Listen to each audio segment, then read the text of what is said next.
I'm joined by the lovely Tyler James. So hello and welcome. Hello, darling. So tell us, how has life been for you since appearing on The Voice? It's been mental, to be honest. As soon as that show ended, like 2 days later, I signed a deal to Ireland Universal, and then I pretty much went into the studio, fell asleep under the mixing desk and then just wrote away every single day. It's been mad. I still can't get my head around it all, to be honest. So have you written for any other artists at all?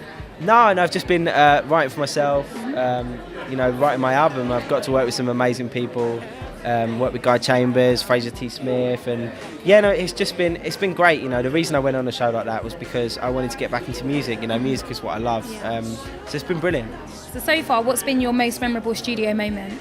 Memorable studio moment? I don't know. Do you think the best is still yet to come?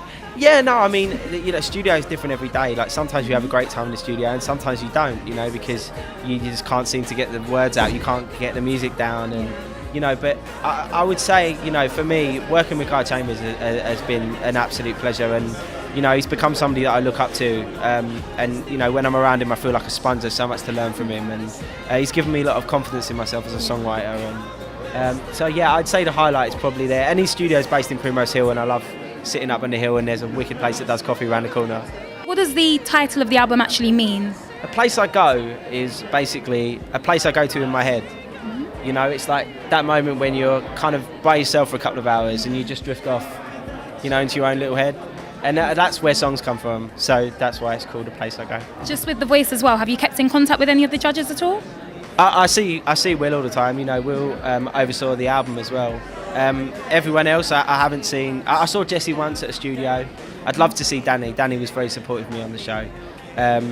But yeah, no, Will, obviously we've done gigs and everything since the show ended. And what was it like to be mentored by Will? Do you think you learnt a lot from him? Oh yeah, definitely. I mean, he was the absolute best person for me, and the best thing about Will is obviously he was my mentor on the show and he was very supportive, but he's continued to support me since, and I really didn't expect that. I thought when you left a show like that, there'd be no relationship, and I could call him right now, and it's just so nice. Like he's in that sort of thing for the long term, and he's given me his opinion every time I wrote a song. I sent it to him, and he's just been great. I feel really lucky to have got him. Okay, and what can we expect from you in the future? Well, basically, I'll just be out there doing music. I've got a tour coming up, doing Manchester, Birmingham. I've got Shepherd's Bush on the 21st of November. Okay. And then the new single, which will be dropping next year, called Worry About You. So I'll be shooting a video for that. So just getting out there and performing my music for people. Performing live is my absolute favourite thing to do. And hopefully soon we'll see you being nominated for some awards. That would be amazing. I would love that to happen. Being at the MOBO today for me, it's an honour. The kind of music that it represents as well is my cup of tea. So I just can't wait to see everyone perform. Who are you most looking forward to see performing? Probably Emily Sunday. Yeah. All right. Well, thank you very much for your time, and we wish you all the best success in the future. Thank you. Thank you.